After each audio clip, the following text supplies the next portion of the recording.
Hey guys, this is a bonus episode of the podcast.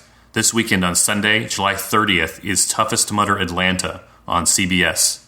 The episode of the podcast you're about to hear was recorded immediately after Toughest Mudder Atlanta.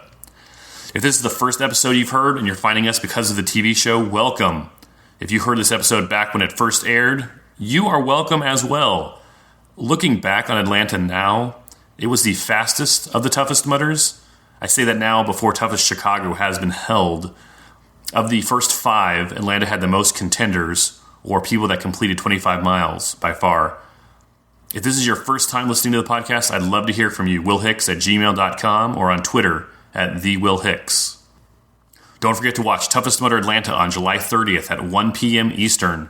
Check your local listings for exact times in your area, and leave a review for the podcast on iTunes. This is the world's toughest podcast.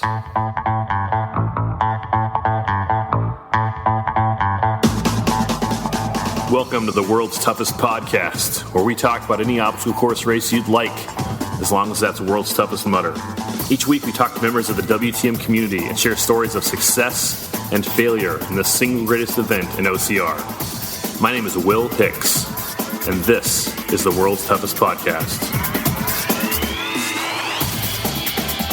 Toughest Mudder Atlanta was this past weekend, and it was even better than Toughest LA. We're going to talk all about it in a minute, but first let me tell you about this episode. I talked with Allison Ty, the second place overall finisher this weekend, and a fan of the World's Toughest Podcast, about the race and her thoughts on it. And I also talked to a bunch of people who ran this weekend for 2 or 3 minutes apiece. It was late last night. I put up a post on the Toughest Mudder Facebook group asking who was up. I got a few responses. Next time I do that, it'll be on the World's Toughest Podcast Facebook page, so be sure to follow us over there or follow me on Twitter @thewillhicks. Also in this episode, we talk about free shoes, free entry to Toughest Mudder Philly, and a free ticket to Toughest Mudder Europe. But before we get to the phone calls, let's talk about Toughest Mudder Atlanta. The winners for the men: Ryan Atkins was in first place with 50 miles. Ryan Woods got second with 45 miles. Luke Bosick with 45 miles. Tyler Nash got 45 miles in fourth place. And in fifth place, Van Tran with 45 miles. On the women's side, Lindsay Webster got first place with 45 miles. Allison Ty got second place with 40 miles. Lindsay and Allison were 6th and 7th place overall, including all the men also. So Lindsay with first, Allison in second. Alex Rodena with 35 miles. Casey Northrup in 4th place with 35 miles, and Sarah Knight in 5th place with 35 miles.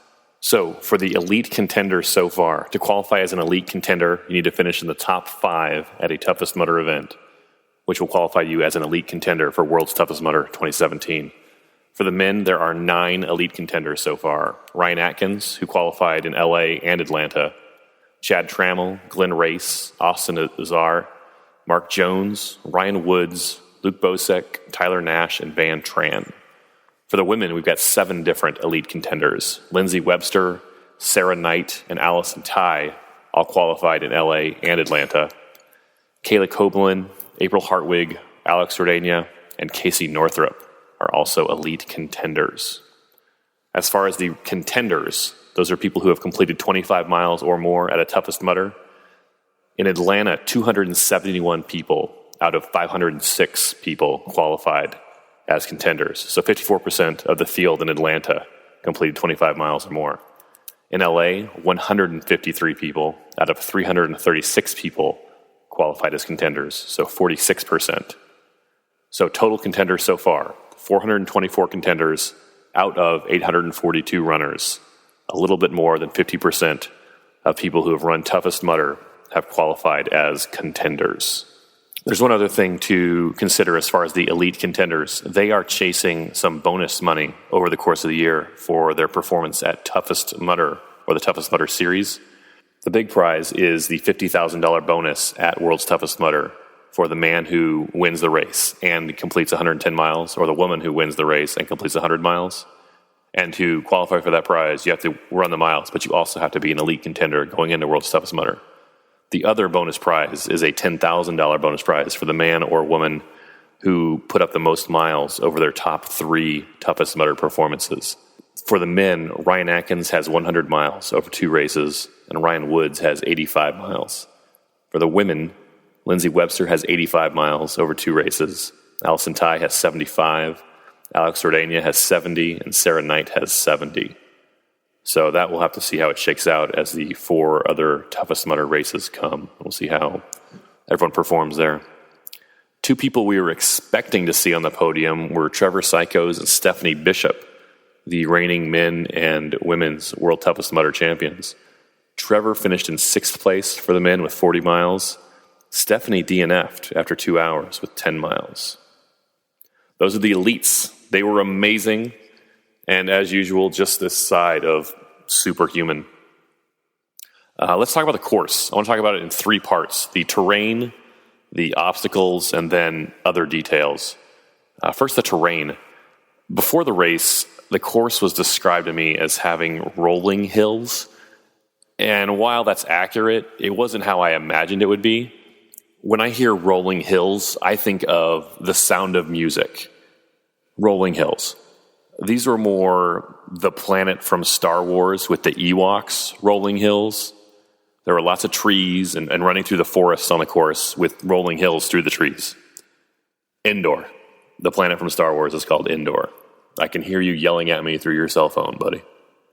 Let me tell you 2 terrain stories. On the first loop, you were in the forest for the first 2 miles or so before you came out into a giant field. There was this dirt, or maybe it was a gravel road for a while that we ran alongside the forest, and it was dark. During the first lap, there was this heavy fog all over the field, and you were running toward this giant light that was illuminating an obstacle, but it was so bright you couldn't tell what it was illuminating. You just saw a giant light shining in your face. So you're running toward the light with there's heavy fog on your right and a dark, dark forest on your left. And all of a sudden, I could hear something in the woods next to me, like tracking with me as I ran. It was scary. It felt like I was in the X-Files or the first 10 minutes of a horror movie. I don't know what kind of an animal or a serial killer it was, but I was glad I was running with 2 other guys at the time because I knew I didn't have to outrun the monster in the woods, just one of those 2 guys. Later on the second loop, I was minding my own business, just running through the woods, and when I hear this loud crashing off the trail on my right, I jumped, but it was a deer just bounding through the woods like he didn't have a care in the world. And right at that moment, as this deer is passing me on my right, I get passed on my left by Ryan Atkins, who also saw the deer. And Ryan says something like, "Geez, I wish I could run like that." And then he passed me, bounding down the trail like he didn't have a care in the world. So the terrain was great. Very pretty, very scenic, but much, much easier than Toughest Mudder Los Angeles, which is why they ramped up the difficulty on the obstacles. So let's talk about the obstacles. Eli and Nolan of TMHQ did a great job of taking obstacles that we know and that we're familiar with and making them very difficult.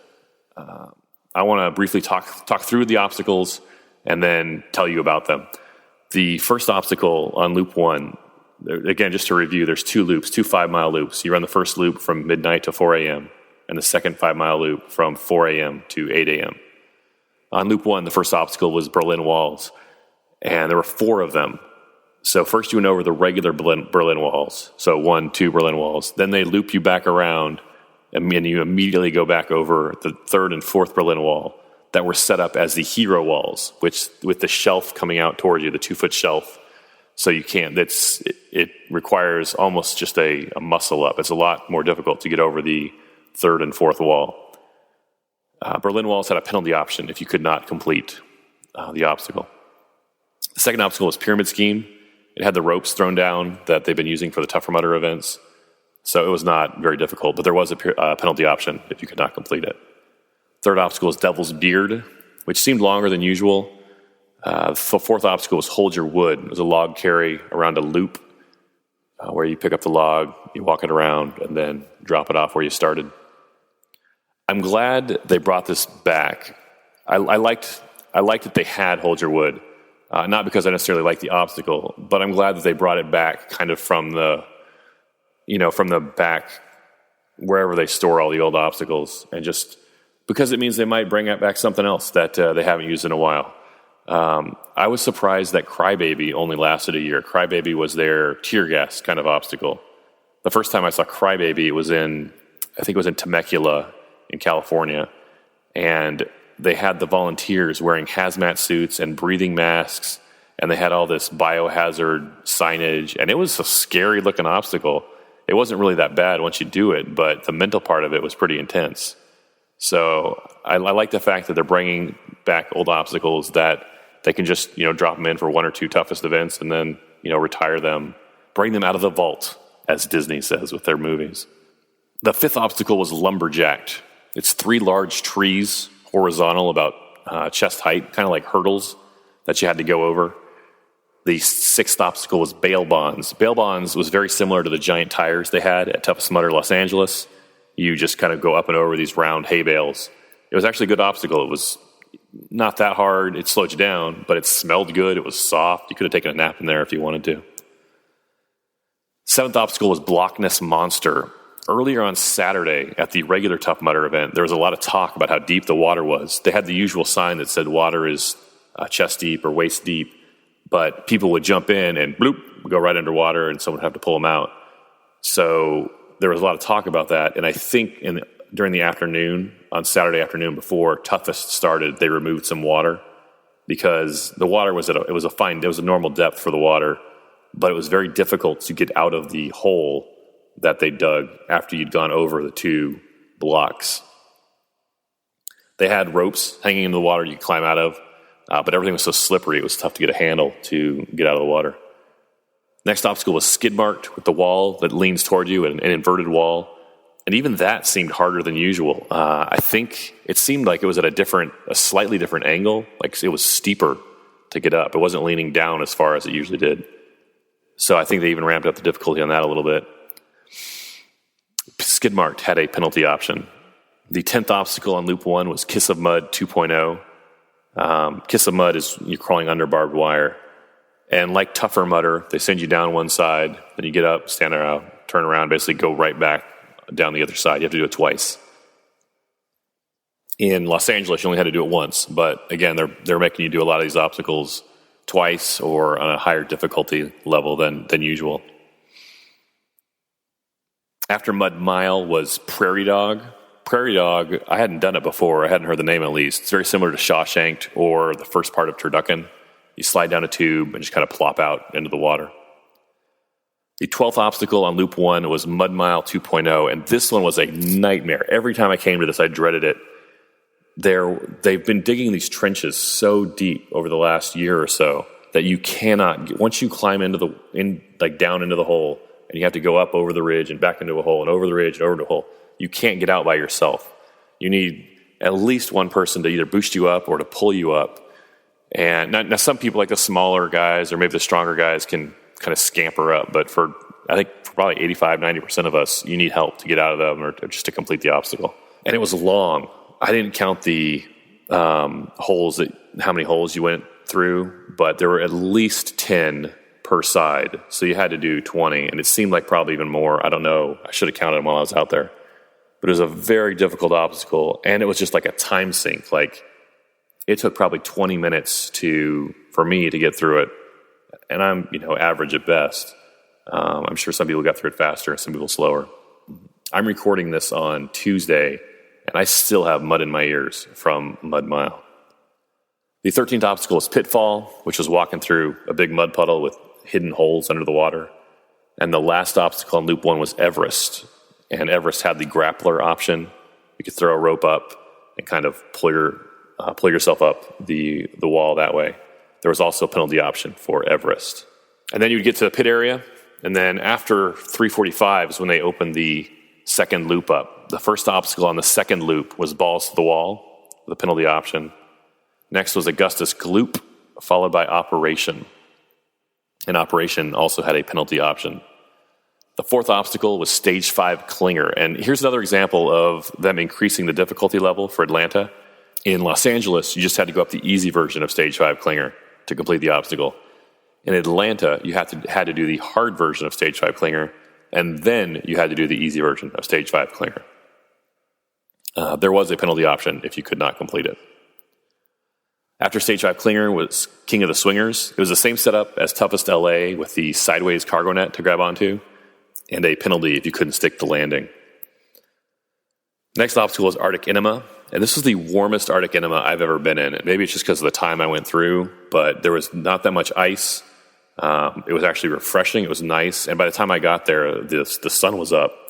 One thing that was different was it seemed like the wood wall in Arctic Enema was lower, so I had to put my body almost against the bottom of the bin to slide underneath the piece of wood. But it didn't give me a brain freeze, so like Toughest LA, so I was good. After Arctic Enema was another log carry, followed by Funky Monkey, the Revolution. Funky Monkey had a penalty option also. Next obstacle was Ladder to Hell, followed by Quagmire, which was just walking through a mud pit again. The next to last obstacle on the second loop was Birth Canal, but you had to do it twice. You had to do one time through the easy side and then one time through the black hole side. And the last obstacle was Kong, with Jay Mazza up there encouraging everyone across. Well done, Jay. That's just a rough description of what was there. As always, Tough Mudder did an excellent job. Good job, Team HQ. We had a blast. Let's talk about some other details of the race. The weather. The weather was great. It was warm. It was in the 60s the whole time from midnight to 8 a.m. There was no rain. There was we thought there might be a chance of rain leading up to it, but there was no rain. No wind to speak of, maybe a little bit, but nothing that would bother you. I ran all night in a pair of shorts and a t-shirt, and that was fine. I got cold for maybe 15, 20 minutes at 5 in the morning, so no big deal. I saw a handful of guys who started the race wearing wetsuits, and they were hating life 10, 15 minutes into the race. So I didn't see anyone finish the race in a wetsuit, I'll tell you that. But still, you need to bring a wetsuit. Philly will probably be colder. Chicago will be colder. Whistler will definitely be colder. So even if it's warm, bring a wetsuit. You might need it. We didn't need one in Atlanta, but you definitely needed one in LA, and you'll probably need it before the toughest season is over. You could tell that Tough Mudder took feedback from LA and used it to make Atlanta better. The bathrooms were cleaned between the regular Tough Mudder and the Toughest Mudder on Saturday night. The pit area check-in was much more orderly than last time. The course was well marked with signage and with Siloom glow sticks. The things from LA that needed to be fixed, they fixed them for Atlanta. It was well done. They took the feedback and they made the course better. The awards ceremony was good. It was also short and brief. Everyone was really looking to get out of there as soon as possible after the race was over. Tough Mudder was smart to recognize that. Something new they added was quick pits for the top competitors. At 6 a.m., they set up a small area on the side of the course across from the race officials tent where each of the top 5 contenders for the men and women could have their pit area right next to the course, so they didn't have to walk off 50 yards to the pit area to get their stuff. They could just have it right there. Most of the top contenders had someone working pit for them anyway, who was kind of holding a bag or holding supplies for them right next to the course. Ryan Woods did not. Ryan Woods was running over, like the rest of us, running over to the pit area, grabbing his stuff to resupply and running back on the course. So he ended up getting some help toward the end of the race. He finished in second place. But he definitely spent some time going over to his stuff to the pit area during the race, the first 6 hours. One thing Tough Mudder could do better for next time, the finish line MC didn't seem very familiar with Tough Mudder. In LA, they had Sean Corvell up all night with us, very similar to Vegas at World's Toughest Mudder. In Atlanta, they had a guy who was, he was technically proficient. He was fine, but he didn't know really who any of the racers were. He kept using cliches like teamwork makes the dream work and just stuff like that. I'm not saying he needs to know the name of every racer or even the name of every elite racer, but you need to know who Ryan Atkins is, especially when he's standing right next to you. They were looking for, after the race was over, for the podium ceremony, they were looking for Ryan and Lindsay. And Ryan and Lindsay were changing clothes after the race. And Ryan came up, and he was standing there right next to the podium. And the announcer's like, "We're still looking for Ryan and Lindsay. We're still looking for Ryan and Lindsay." And Ryan's like, "I'm right here, man." So We had Sean at the start line, who was great, as always. And Clinton actually showed up at the very end. He was just in the audience, though, because he was working the regular Tough Mudder on Sunday.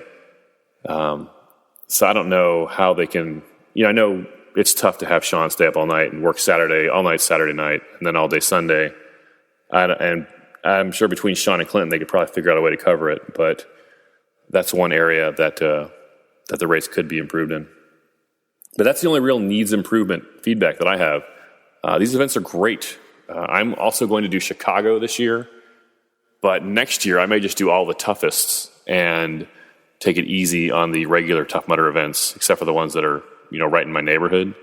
But as far as traveling, I think toughest Mudder is going to be the priority over, Tough Mudder Arizona or wherever. Before we get to the phone calls, there were some Tougher Mudder rule changes. Tougher Mudder is the first wave of the day on Saturday. It's a competitive wave that is part of the Holy Grail that you have to complete 3 events, the Tougher Mudder, Toughest Mudder, and World's Toughest Mudder to get a Holy Grail. On Saturday morning, Team HQ rolled out some tweaks to the rules. If you failed Funky Monkey or Kong, you no longer had the option to retry the obstacle. Instead, you were directed to a penalty lane, much like Toughest Mudder or World's Toughest Mudder. As long as you successfully completed either the obstacle or the penalty loop, you were able to keep your wristband, and at the end of the race, you were able to get your Tougher Mudder headband and your finisher t-shirt. And like before, with King of the Swingers, you just had to jump into the water. You didn't actually have to hit the bell. Just as before, finishing the course successfully meets the Tougher Mudder requirements for the Holy Grail. So if you have done a Tougher Mudder and did not get your headband because you couldn't finish Funky Monkey or couldn't finish Kong, then you should give it another shot and get that headband, and it'll feel good. Next week on the show, we're giving away 3 pair of Merrell Agility Peak Flex shoes. Let me tell you a shoe story. My first pair of OCR shoes was the Salomon Speedcross 3s. Actually, that's a lie. My first pair of OCR shoes was a white and red pair of Reeboks or Adidas something. They were already beat up, and so I didn't care much about them. But after I did 3 or 4 races with those shoes, I got a pair of Salomon Speedcross 3s, and they were great. I used them every race. I actually wore through them, through the top of them. Like my little toes on the outside left and outside right wore through the tops of both shoes. So I retired them, and I bought another pair of Speedcross 3s, but I don't know what happened or what changed, but these ones did not fit me right, and I got blisters just from using them. So I got a pair of the Salomon Speedcross 4s, thinking that might be better. Same thing. Blisters. So I bought a pair of Innovates. Heard good things about them. Great trail shoes. Those are not good for the obstacles. I got a pair of Ice Bugs. I got 2 pair of Ice Bugs, actually. They were too narrow for my feet. I have wide feet, I guess. I didn't realize that until I bought Ice Bugs. So I could not fare. So for like years, I just kind of kept going from shoe to shoe. I couldn't find a pair that worked for me until Merrell signed a deal with Tough Mudder, and I noticed them. So I was like, okay, fine, Merrell, I'll give you a shot. So I got a pair of the Merrell All Out Crush, and they were great. I could finally run again without getting blisters on an obstacle course race. And I've been using those for like a year and a half maybe, until just recently, the World's Toughest Podcast got a deal with Merrell. We got this deal with Merrell where they were going to give out shoes through our podcast. And we're very excited about it. We're giving away 3 pair of shoes next week. But the shoes that we're giving away are the Agility Peak Flex shoes. And I wasn't familiar with them. So I told the people at Merrell, I was like, well, I'm going to have to get a pair of those so I know what I'm talking about. I can talk about them intelligently on the show. So I bought my own pair, and I ran with them this week in Atlanta. And they were great. They were so good. It was so nice to have a pair of shoes that I could run in, that had padding, that I did not get blisters in. The All Out Crushes are great. I still like them. I still have them. But they're more of a short distance shoe, like a Tough Mudder, a regular Tough Mudder, or a Tough Mudder half. They're lighter than the Agility Peak Flex. That's actually a pro con. The Agility Peak Flex has more padding, but it's not as light as the All Out Crush. So if that's important to you, maybe you want to go with the All Out Crush. For the longer events like this, at least for me, for the 8 hour, the 24 hours, I like the Agility Peak Flex shoes. So that's what we're giving away because this is the world's toughest podcast, not the somewhat tough podcast. If you would like to win a pair of Merrell Agility Peak Flex shoes, email me at worldstoughestpodcast@gmail.com with the word Merrell in the subject line. And in the body of the email, you need to write 3 things down. Write your name, your email address, and your cell phone number. That will subscribe you to our winners list that we have contest winners selected from. It will make you eligible for prizes like the shoes and the free entry to Toughest Mudder Atlanta that we gave away last week. Speaking of giveaways, do you want a ticket to Toughest Mudder Philly or a ticket to Toughest Mudder Europe? When I say ticket, I mean a race entry. I'm not buying you a plane ticket, friend. These are my tickets. Here's the deal. I paid cash for them. Actually, I paid with my credit card, but I paid for them. These are my tickets. They're in my name right now. If you would like to attend Toughest Mudder Europe or Toughest Mudder Philly on my ticket, on my dime, shoot me an email at worldstoughestpodcast@gmail.com with Toughest Europe or Toughest Philly in the subject line. Don't get greedy. Pick one. I'm giving them both away, but this isn't a contest. I'm selecting who gets the tickets. If you'd like the ticket, you're going to have to earn it. If you're selected, I'm going to need you to get audio for me while you're at the event because I'm not going to be there. I won't be at Philly and I won't be in Europe. So if I'm paying for your ticket, I need you to get me audio while you're there, before the event and after the event. I realize you're racing. I don't want to impinge on that 8 hours. Now, if you have a pit crew that goes with you, awesome. Maybe they can get some audio for you during the race, just talking to other people, other racers that are there, but no pressure. Maybe you can get an interview with the winners, just like 2 minutes. Like, hey, what'd you think of the course? What's your favorite obstacle? What happened when you got passed and you finished in second place? How did that feel? How did it feel to cross the finish line in first place? Just simple questions like that. I'll even help you prep for it. But if you would like to go to Toughest Mudder Philly or Toughest Mudder Europe, shoot me an email, worldstoughestpodcast@gmail.com with Toughest Europe in the subject line or Toughest Philly in the subject line. Give me a proposal with what you feel you can provide the show as far as audio, and I'll get back with you. Also, I like to give them to someone who's a big fan of the podcast, so let me know if that's the case or not. Before we get to the phone calls, let's read some podcast reviews from iTunes. Toughest South, 5 stars by Longrobe.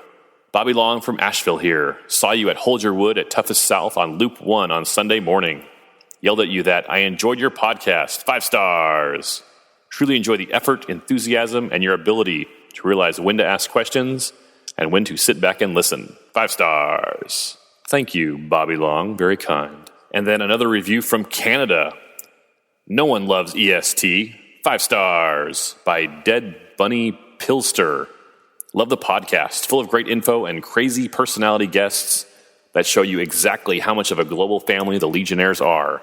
This podcast both increases how nervous and excited I am to go for that Tough Mudder Grail. Keep up the great work, Will.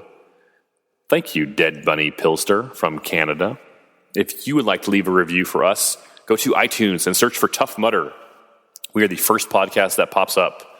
Click on our podcast logo, then click on ratings and reviews. It'll take you literally 20 seconds to leave a review. And I appreciate it, sincerely. Thank you very much. Let's get to these quick hit phone calls with Eric Wilkin, Melissa Sharkbait Dugan, and Jonathan Broadhacker. These guys just happened to be awake when I was recording, and they replied to my Facebook post. If you'd like to hear about this next time it happens, be sure to like the World's Toughest Podcast page on Facebook. And also, let me know what you think about it. These are just like 3-4 minute phone calls. We just talk briefly about Atlanta, high points, low points. And let me know what you think. Shoot me an email at willhicks@gmail.com or leave us a review on iTunes and give me your opinion. I would appreciate it. Sincerely, it helps me know what's good and what's bad. I appreciate your feedback. I value it. So let's talk to Eric, Melissa, and Jonathan. Hello? Eric Wilkin, how are you? I'm good, Will. How are you doing? I'm awesome. Hey, Eric, what was your favorite obstacle this week at Toughest Mudder Atlanta? My favorite obstacle was the obstacle I hated the most. It was the Mud Mile 2.0. Why did you like that? Brutal. I liked it because it was the hardest thing to do. It was something that I'd never seen before. Like a Spartan race, you kind of know what everything's going to be, but at the toughest mudder, it completely like dumbfounded me. I was just like, holy crap, how do I get out of this thing?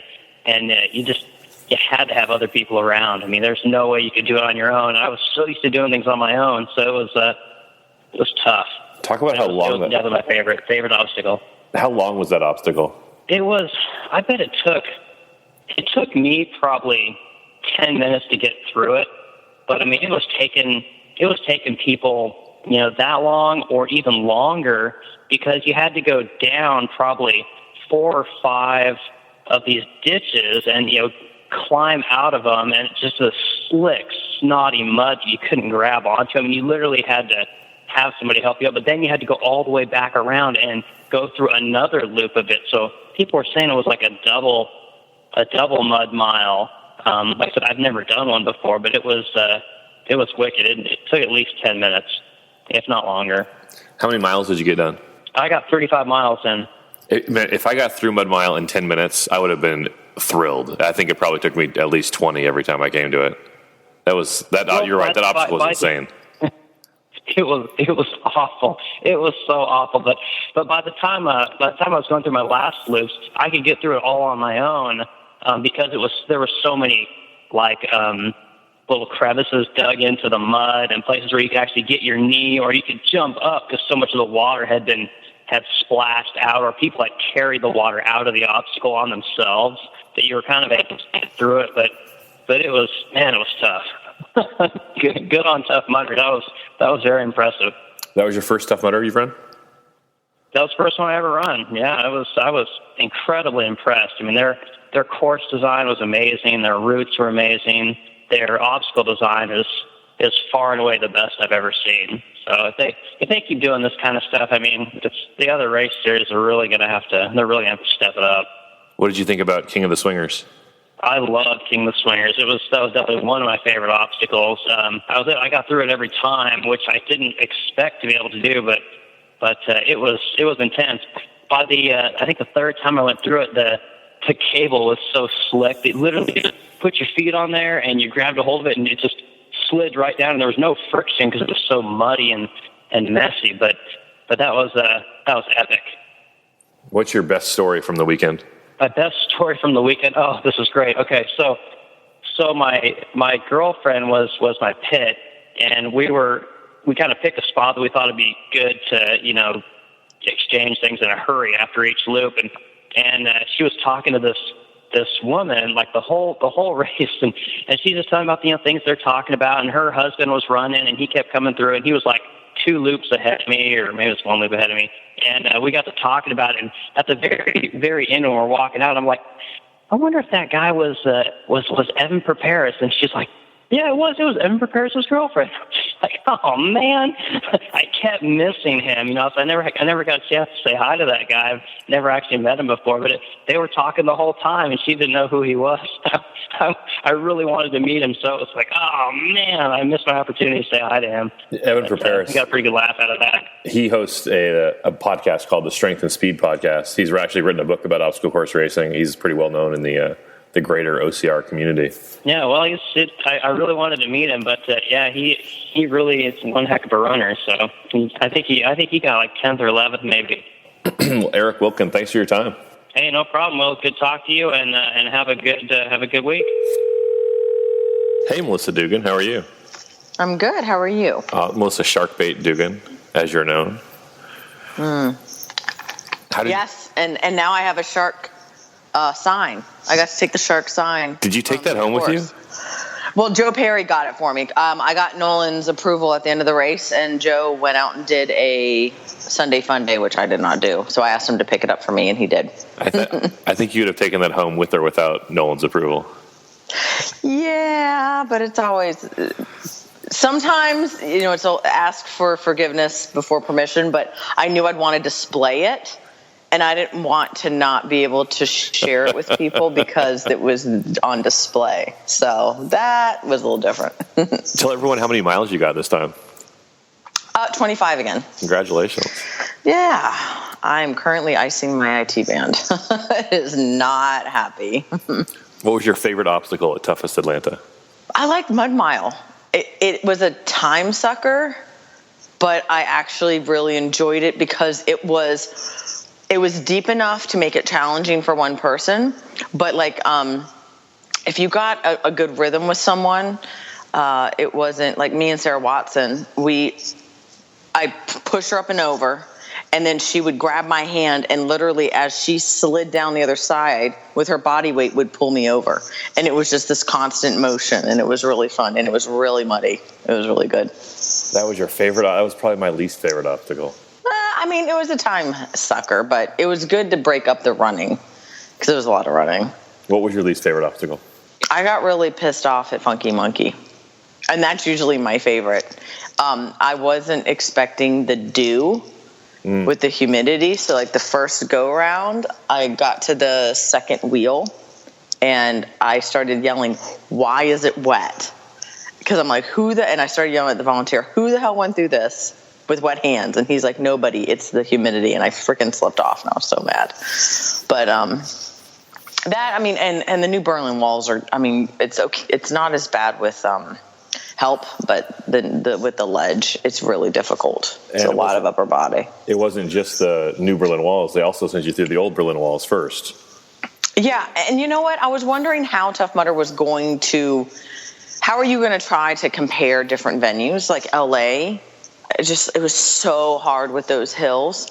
And I was thinking, it's going to be so much easier to get mileage in Atlanta. Well, that's how they did it. They sucked up time with you doing so many more obstacles. I think they did a wonderful job with that because people still got, I think, comparable miles. And then probably at Whistler, they'll probably go back to the LA model where it's the simpler obstacles, but. Yeah, I don't even know how they're going to try to make that easier. I don't even know how they're going to do that. What's your favorite story from the weekend? I got to run with Maxine Colby, and she was so sick. I mean, she went into the race with this nasty, nasty sickness, and she's been sick all year. She's had frostbite, she's had infections, sinus infections, all this stuff, and she ran it, and she still got her 25 miles, and she puked like the whole way. Like, I was with her and Cody at some point, and I kind of went ahead of them and said, "Hey, just catch up with me while she's puking." And she just puked the whole way. And it was a good, just to see, and she's young, and she really has a good future. And I'm not giving her total props. If you're that sick, maybe you shouldn't be running. And I love her for pushing herself, but she definitely, dug deep and did that. I heard there were really good stories on Sunday for Fun Day when I wasn't there. I heard Blind Pete was there. They pushed a woman with a wheelchair through with Zach from More Heart Than Scars. So I know there are really good stories out there. But from what I got to see personally, just watching Max, push herself through sickness, I don't know if I could. I've never done that. I don't know if I ever could. Melissa Dugan, thanks so much. You're welcome. Good to see you. Hello. Hey, Jonathan Broadhacker. How are you? Hey, what's up, Will? Good to talk to you again. You too, man. How was Toughest Atlanta? It was pretty amazing. It was a lot more challenging than I expected Atlanta, Georgia to be, that's for sure. How many miles did you get? 25. Good job. Yeah. What was your favorite obstacle? I really enjoyed Blockness. I listened to your show beforehand, and I expected it to be a lot more challenging, honestly. But, the world's toughest and just Tough Mudder community in general came through on that one. I don't think there was ever a time where it wasn't spinning or there was somebody there just making it move. So I think they might have removed some water. Did they? Yeah, it's Saturday morning and Saturday night. So I'm pretty short, and I was able to touch still. So they must have done something. What was your least favorite obstacle? Stage 5 back to back was pretty bad. Stage 5 reach around, that was terrible, and of course Operation. But who likes Operation that much? They sent us up the hard version of Stage 5 Klinger, and then they sent us first. Yeah. And then you had to do the easy version right after that. Yeah, it was super awesome. Or apparently there was just a little tiny run you could do and just skip both of them. So there's an option. Yeah. What did you think of King of the Swingers? It was fun. Was able to grab the net at least. That's furthest I've been able to get on it is grab the net. I've yet to hoist my body up and slide down it. But, if I keep getting the net, eventually it's going to click, right? One of these times. I did the same thing. I got out there, I grabbed the net, and I was hanging on to the net with one hand and the bar with the other, and I was like, now what do I do? Well, I actually, both times I was able to grab the net and actually transition a couple rungs to it, and then I can never just get my legs up enough to lock them in. But it'll happen one of these times, I'm sure. So, what's your best story from the weekend? Oh man, there's so many stories. Just all the great people that were there. I'd probably say one of the best stories is me and my wife were running. We ran together for the last lap at the very least, and we were just running, finishing it up. And Ryan Atkins actually comes running by us, and he's talking, just having a good time like Ryan Atkins can while still crushing a course. Sure. And he's just talking about, I think I've got this, and he's like, should I try to do another lap or not?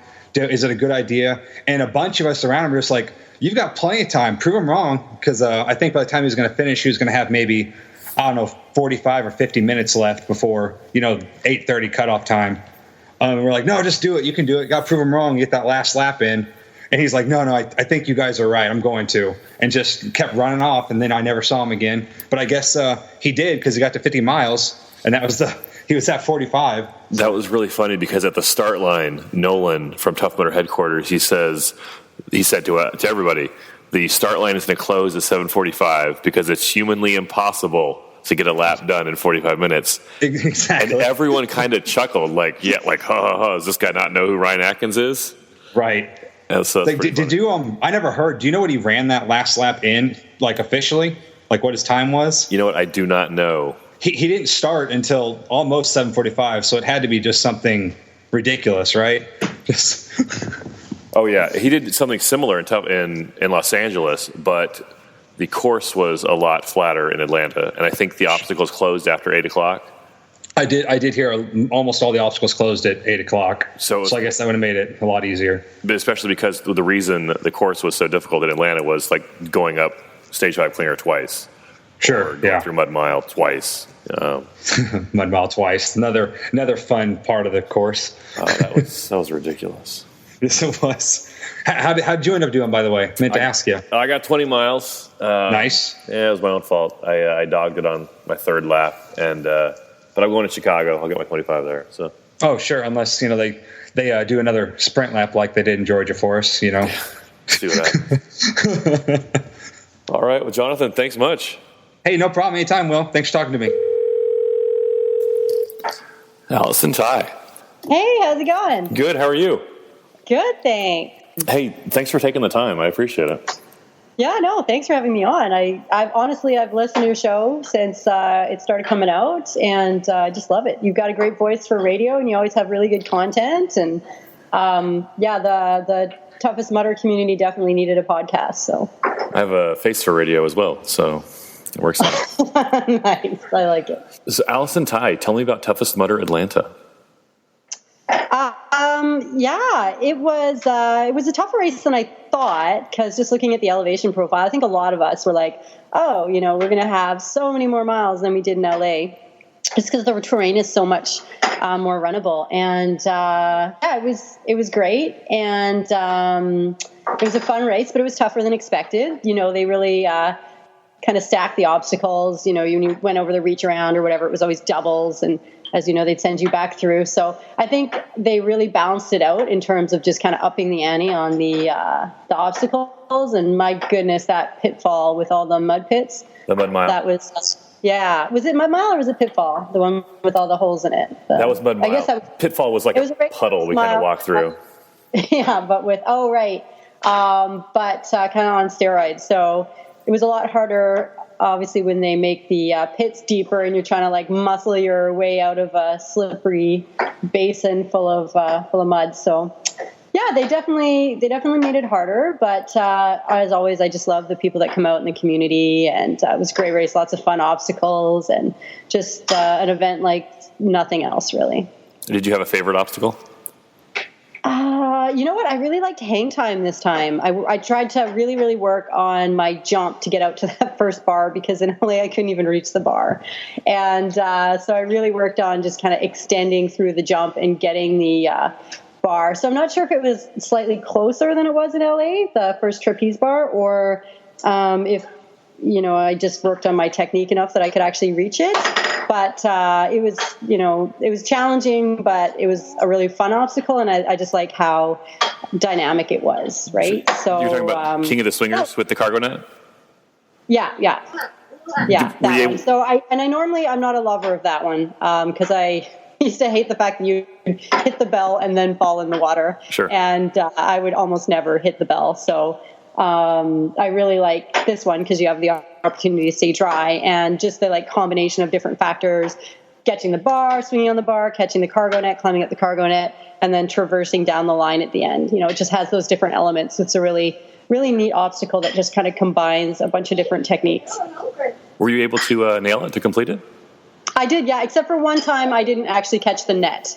So I did the typical where you miss the net and then somehow try to swing the bar back and eventually just let go and give up. So, but the other times I did, and last in LA, the last toughest, I could not even get to the bar. So I was really pleased and happy that I actually made it through that one a couple times.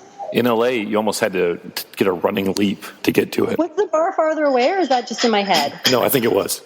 Okay, yeah, because this time it seemed like I was almost shocked that I grabbed the bar, because in LA they wouldn't let me take a run up to it. They were like, no, you got to jump from here. And I just don't have enough jump in these little ultramarathon running legs to propel myself that far. So I wasn't sure if it was just in my head that it was that much closer, or if it was far away. Did you have a least favorite obstacle? Yes, the mud mile.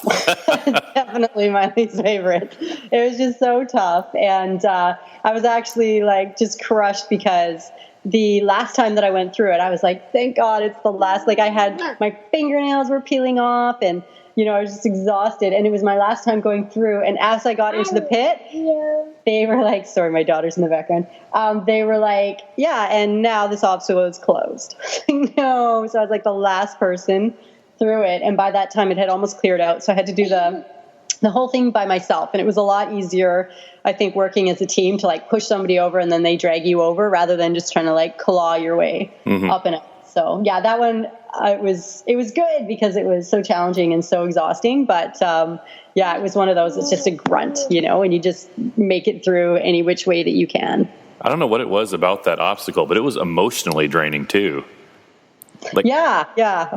It just hurt everywhere, really, right in the soul, right? What did you think about the obstacle difficulty at Atlanta versus Los Angeles? Yeah, I thought they made up for the lack of terrain, definitely in, they had the same obstacles. It's just the frequency of them. So, instead of just doing reach around once, you're going through it twice. It just seemed like they somehow made up for the difference in terrain with the obstacles. But other than that, the course was very runnable, and in a way that almost makes it a little more tiring, because you're running pretty fast between the obstacles rather than, taking a break and power hiking and using different muscles. So I found it a little bit different that way too, but always upping the game in any which way that they can. But I was really impressed, because even if you look at Atkins time or mileage, it was fairly similar between the two, and you'd have thought, I think, before going into it, that he would have gotten heaps more miles in Atlanta than he would have in LA. But I think they just did a really good job in terms of balancing it out. That must be some exact science there. You know what, Tough Mudder, they're smart. They have this stuff kind of figured out. Yeah, they really do. That's impressive. I don't even know what formula you would go about using to come to evening the course out like that. But I guess they've just been doing it long enough that they've got it figured out. What do you think of the toughest series in general? Oh, I think it's great. I think a lot of us were really living for the world's toughest mudder, and it just being only once a year. For me personally, the first year, I finished the whole thing. That was sandstorm year. And then the next year, I actually injured my ankle just a couple weeks out. And I hadn't run a step before the race itself. And only ended up doing, 20, 25 miles of this like awful shuffle. Just try to keep moving, sort of not even quite a run or a jog, something like more like a stumble. And so that didn't work out very well for me. And then last year, I busted my LCL tripping off the ladder portion going down the hill. On the other side, I kind of trapped my foot in between two rocks. And I actually busted my LCL on the side, the ligament on the side of my knee. So I had to walk the rest. And then it just became this like, oh my God, I have to wait a whole nother year to get back out there and try to give it my best. So this kind of just creates those little intervals every month that you have to look forward to rather than just that one big race at the end of the year that so many of us in the community live for. You came in third at Toughest Los Angeles. You came in second at Toughest Atlanta. What will it take to break through and take first place? God, I don't know. Lindsay's going to have to be having a really bad day or something. But no, I go out there and I compete and I just try my best. And this one, I just really wanted, like in LA, I was very, very careful with my knee. It was kind of one of my first long runs back. And when I saw those hills, honestly, my heart just like sunk because I thought that I wouldn't be able to make it all the way. Downhill to that point, I still kind of felt my knee. So I was just super jazzed that I could make it through the whole thing. And I'm not a great downhill runner as it is, especially on that stuff that's not really technical. It's just really crashy and just a lot of impact on that knee. So I was just happy that, I made it through. And this time in Atlanta, I just thought, let's let the legs out. I want to run fast off the start. It's only 8 hours, not 24. So I really want to be like running and not jogging. And so that's what I went out and did. And, I was just kind of like waiting for Lindsay to come up behind me, which I guess is a little bit stressful. But at the same time, when it's somebody like Lindsay coming up behind you, you're always kind of looking forward to the moment that she passes you and you get to hang out with her for a few minutes. Right. So yeah, I don't know if it's possible, but I'm just going to keep focusing on what I'm doing out there and just keep going out and giving it my best and doing the best I can at home. And I'm training with Yancey Culp. So I think the direction that we're going is going to be really awesome, the kinds of results that we'll see. So I'm already super excited about it. And I think that was also a bit of the difference between LA and Atlanta, is just having Yancey to work with and kind of send me down a different, a different alley for my training. Tell me about that moment when you were in the lead near the end and then Lindsay passed you. What happens? Well, it's kind of funny. That was the lap that I missed hang time. So I think that kind of missing hang time. And then I was jogging a little bit after Arctic Enema, trying to, how you go through and then you're like, oh, the straps are, so I'm trying to redo my headlamp and all that. Mm-hmm. And yeah, she just popped up beside me in typical Lindsay fashion. And the first thing that, honestly kind of went through was just the joy of seeing this amazing person. I think, she's just one of those people that just is like a living Care Bear. She just shoots good. I was kind of tired and I was kind of ready for the event to be done. And, my legs were starting to get tired and stuff. So the instant, the guttural feeling, I guess, that you have when you see Lindsay is just absolute joy. And that must just be science because that's just the kind of thing that she emits. And then after that, just relief, really, because I knew she was coming up on me eventually. And it was just like, I don't want to be in the lead anymore almost at a certain point, just have her come up and pass me so that I can settle into second. And that is kind of what happened from there. She was nice enough to run with me for a couple kilometers as well. And so I think that really lifted my spirits. And then for the rest of the race, she was moving at a quick pace and she wasn't tired at all. So it just kind of allowed me to just kind of settle in and take second. And, third was a little bit farther back. She was struggling a little bit with the distance. So it was a pretty comfortable spot to be in. So the lead for me was not all that comfortable. So it was almost just a relief. And then just being able to hang out with Lindsay for a couple kilometers definitely just popped my spirits right back up until the end of the race. What lessons can you take from Atlanta to hopefully win the next toughest? I think I kind of just got mentally tired from playing the race game and being out front. for so long that next time I think I'm going to focus in on that a little bit later in the race and just not, just try to stay a little bit more relaxed and a little bit more patient, because I kind of had it in my head, like, it's only 8 hours, like, just work hard the entire time. And I think I actually kind of gassed myself out almost mentally before that actually happened.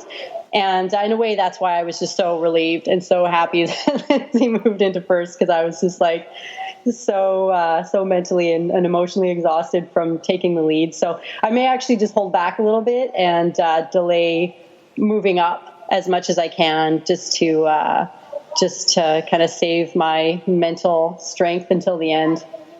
Can you talk about that, the mental energy that a race like this takes? Yeah, I think, it's 8 hours. It's not a long time, but it is a long time, And when you're out there for 2 hours and you're like, oh my goodness, I still have 6 hours to go at this pace. And, I should, make sure that I'm doing absolutely everything right so that I can maintain my lead. And am I going too slow? And am I going too fast? And there's just a lot, even when it comes to nutrition and hydration, making sure that you're staying on top of those things. There's a lot to factor in. And then you had in the obstacles, and it's just that much more in terms of mentally breaking down. And I think near the end, I was just getting kind of dizzy and tired. And, it's different when you're in a running race. It's something because my background is in running, and it's something that you don't even notice because you're just putting one foot ahead of the other. And it doesn't really factor in that much as when you get dizzy and you're trying to do something like Funky Monkey, where you're like, whoa, I'm already spinning. I don't need to be grabbing. So, and then you just need those extreme, almost Herculean efforts midway through a long distance race. And I think that not only wears on you physically in terms of having to put out this anaerobic effort, but also just mentally, if you let it, it can very easily tire you out. So you almost have to save all of your energy for that forward progression in between obstacles, staying on top of your nutrition and your hydration, and then completing the obstacles as efficiently and relaxed as possible.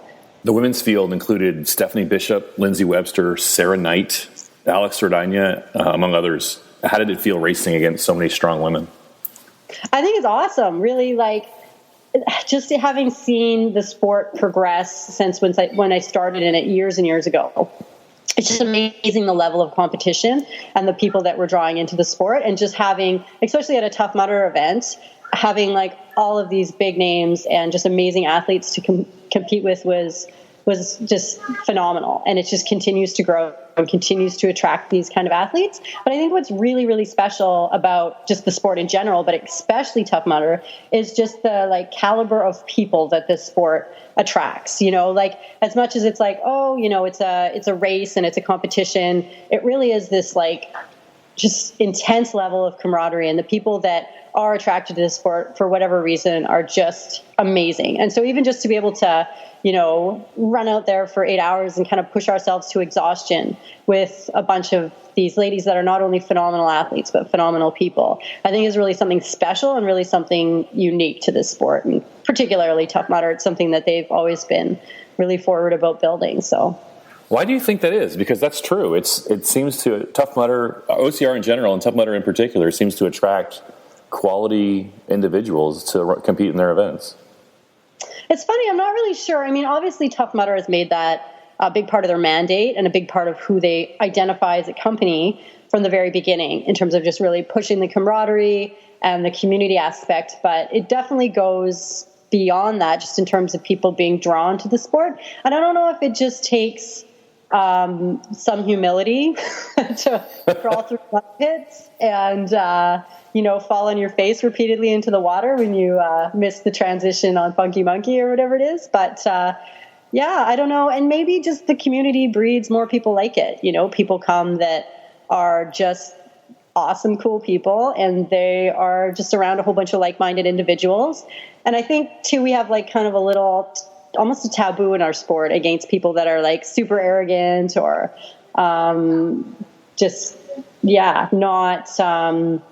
not in it for the sport itself or the community. But so I think there's just so many dynamics that feed into that. But I think it's just who we've made the community build out into is just a big part of who we are as an OCR community, and particularly with Tough Mudder.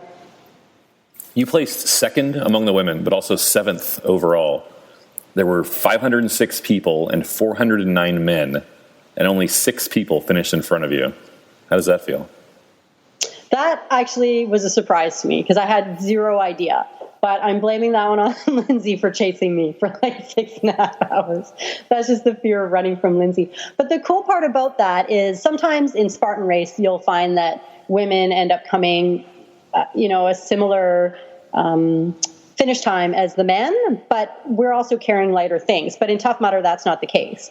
Like we're doing the exact same obstacles. They're not shorter. There's no kickboards. We're carrying the same amount of weight. So that is just truly an indication that we place 6th and 7th in the men's race. And I think that itself is just super awesome. And I'm always a little bit more competitive, I think, with males than I am with females. I don't know. It seems to be almost another trait amongst the OCR ladies. I think that they're almost more competitive with the male side. But, it just shows that as more women and more competitive women get involved in the sport, we're only going to climb up the leaderboard on the men's side because their field has been stacked forever. And for the female side, it's just starting to grow with all these competitive athletes. And maybe one day Lindsay will win the men's side and we can all cheer and celebrate. Amelia almost did one time. I know, she was second, wasn't she? After you put a ton of training into a specific event like Toughest, how do you feel when it's over? I usually just feel good and want to go home and see my kids. So I have 2 young kids. And when they were small, it was really easy to just kind of drag them around on airplanes with my husband and go to these races. So a lot of the times it's just like this weekend having to leave the kids at home and just being done the race. It's kind of like, okay, now I go home and rest and recover for a couple days and just cuddle my kids as much as I can because I've usually missed them for the whole weekend. Usually just, knowing that I went out there and did my best is enough to give me kind of a high for the next few days and then just inspire me on the things that I need to now work better on. Like last time it was really that hang time or King of Swingers obstacle that I couldn't get the jump for. So I went home and my husband, who also coaches me and does like the very specific obstacle stuff, design something so that it would replicate that obstacle and I'd be able to throw my training behind that and figure out how to get better. So I think it's for a lot of us why we do these races is just to kind of find the chinks in our armor, if you will, or the holes in our training and try to fill those gaps and just become better athletes. Tell me about this thing that your husband makes. Or do you have your like a private gym or what do you do? We are actually in the process of building an indoor kind of ninja obstacle gym in the Vancouver area. We have nothing in BC, like nothing in the west coast of Canada. So a friend who was out east and they have a bunch of gyms out there convinced us to start this thing. So we're opening that in June, which is which makes life a bit crazy right now, but we're super excited about it. But for right now, my husband's literally just built 1 million obstacles in our backyard. Like we have 2 warp walls, a traverse wall, different kinds of monkey bars, ropes, pretty much everything that you could see at a race kind of replicated in our yard. And so we just put like a beam or a bar out from the deck and some crash pads underneath it. Mm-hmm. And then I just jump off the deck, grab the bar, and then without a backswing, lâcher and grab the next one. And so he's pretty good about like figuring out what it is that's holding me up in an obstacle and replicating it. So I think that's been a major part of just even my being able to complete obstacles because I'm really not naturally athletic in that sense. I can jog forever, but that's pretty much all I come into this sport with. I don't have much agility or strength or power or anything like that. So I think him just like really teching the obstacles and figuring out how to like teach them to me and have those basic skills has just been instrumental in my being able to complete these sorts of events. Do you guys have a website or a Facebook page for your new gym? Yeah, it's vancittyocr.com. So VANCITYOCR.com. And it's like a ninja obstacle gym with training and drop-ins. You've been the first 2 toughest events here in the U.S. Are you going to England for the next one? You know what? We were kind of tossing back and forth, but I'm signed up for Philly, and so At this point, I'm probably not going to go to England just because it is the week before. I wish they put it 2 weeks before, because then I probably would. But just being back to back, and now I tend to recover quite quickly when it comes to endurance events. I'm right back into training today and I'm feeling fine. But the 1 week turnover may be a little much just for the mental aspect of trying to get through something like this. That might be a little bit much. And then opening the gym and all that, obviously, all weighs into that. So as much as I would love to go to England and do the toughest, I'm thinking at this time I'm just going to save it for Philly. What about Chicago and Whistler? Whistler for sure, because that's literally right in my backyard. And then Chicago, again, I have another race.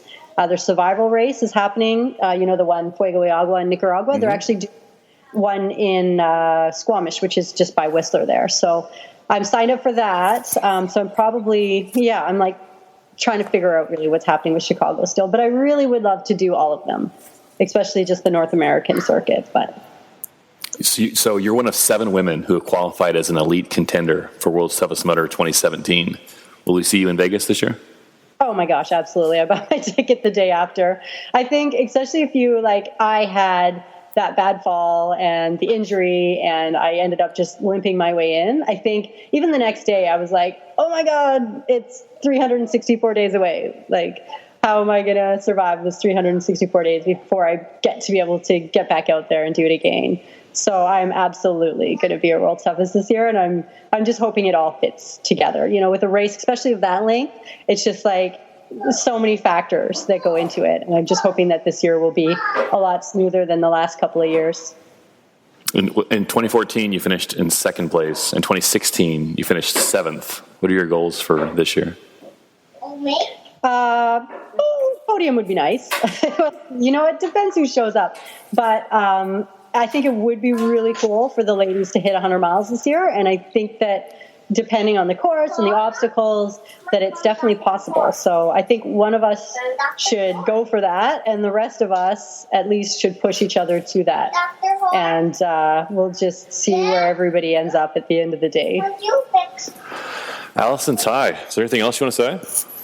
No, I feel like we had a good shot. I don't really think that there's much else other than thank you for having me on the show, and thanks for chatting it up about Toughest Mudder. Special thanks to Allison Ty for appearing in this episode. Thanks, Allison. Also thanks to Eric, Melissa, and Jonathan. Well done, you guys. Don't forget to leave us a review on iTunes and subscribe to our winners list for a chance to win a pair of Merrell shoes or a ticket to Toughest Philly and Toughest Europe. See you next week. Thanks a lot, you guys.